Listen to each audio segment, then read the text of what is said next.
PM Modi आज transit visit पर Gwalior air force station पहुंचे। पीएम वायुसेना के हेलीकॉप्टर से मुरैना के लिए रवाना हुए। इस मौके पर एयरफोर्स स्टेशन पर महाराष्ट्र के सह प्रभारी और पूर्व मंत्री जयभान सिंह पवैया सहित भाजपा के दिग्गज नेताओं ने उनकी अगवानी की। पीएम की अगवानी के बाद जयभान सिंह पवैया ने कहा कि आज मुरैना जाते समय प्रधानमंत्री मोदी जी ग्वालियर की धार पर उतरे। उनकी अगवाही करने के लिए हम सभी लोग मौजूद रहे। मुलाकात के दौरान प्रधानमंत्री जी के चेहरे को हम जो पढ़ पाए हैं वह अपने कामों के बल पर आत्मविश्वास से सराबोर है और जनता का समर्थन दूसरे चरण में और तेजी से मिल रहा है। इसीलिए पीएम के चेहरे पर विजय का विश्वास हम देख पाए। प्रधानमंत्री जी जब मिलते हैं तो प्रेम से सभी की कुशल क्षेम पूछते हैं। अंचल की सीट पर क्या परिणाम रहने वाले हैं, इसका जवाब देते हुए पवैया ने कहा कि यह जनता ही तय करती है और जनता ही तय करेगी।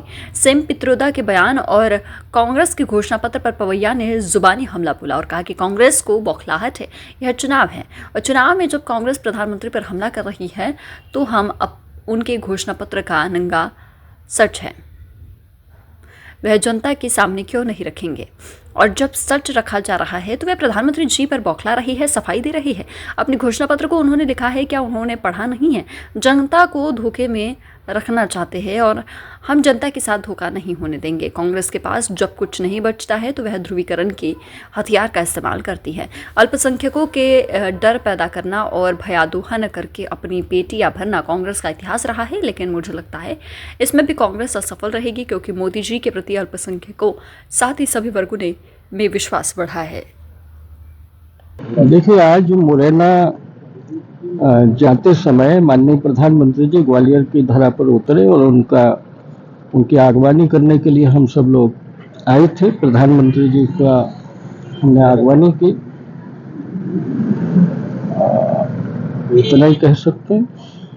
कितना उत्साह नजर आया दादा पूरा ग्वालियर चंबल अंचल से के लिए? कोई चर्चा हुई मोदी जी से इस बात को लेकर? प्रधानमंत्री जी के चेहरे को हम जो पढ़ पाए वो अपने कामों के बल पर आत्मविश्वास से सराबोर है और जनता का समर्थन उनको दूसरे चरण में और भी तेजी से मिल रहा है और इसलिए विजय का विश्वास हम उनके चेहरे पर देख पाए। कुछ चर्चा हुई दादा, कुछ चर्चा किसी तरह से मोदी जी से? नहीं, प्रधानमंत्री जी जब मिलते हैं तो प्रेम से कुशल क्षेम पूछते हैं। क्या स्थिति रहने वाली है चारों लोकसभा की अंचल की?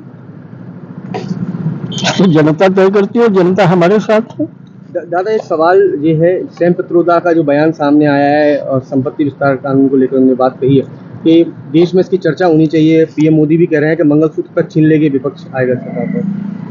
नहीं, कांग्रेस की बौखलाहट है भाई, ये चुनाव है और चुनाव में जब कांग्रेस प्रधानमंत्री पर हमला कर रही है तो हम उनके घोषणा पत्र का जो नंगा सच है वो जनता के सामने नहीं रखेंगे और वो जो सच रखा जा रहा है तो प्रधानमंत्री जी पर बौखला रहे हैं, सफाई दे रहे हैं।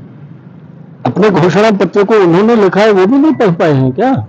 जनता को धोखे में रखना चाहते हैं और हम जनता के साथ धोखा नहीं होना चाहिए। विपक्ष ये भी बोल रहा है कि अगर एक बार फिर से पीएम मोदी की सरकार आ गई तो देश के जितनी भी मस्जिदें हैं उनको हटा दिया जाएगा, मंदिर स्थापित कर दिए जाएंगे उन जगहों पर। लगातार ये कानूनी देखिए, कांग्रेस के पास जब कुछ नहीं बचता है तो वो ध्रुवीकरण के हथियार का इस्तेमाल करती है। अल्पसंख्यकों के भीतर भय पैदा करना और भयादोहन करके अपनी पेटियां भरना, ये कांग्रेस का इतिहास रहा है। लेकिन मुझे लगता है कि इसमें भी वो विफल रहेगी क्योंकि मोदी जी के प्रति विश्वास बढ़ा है सभी समुदायों को।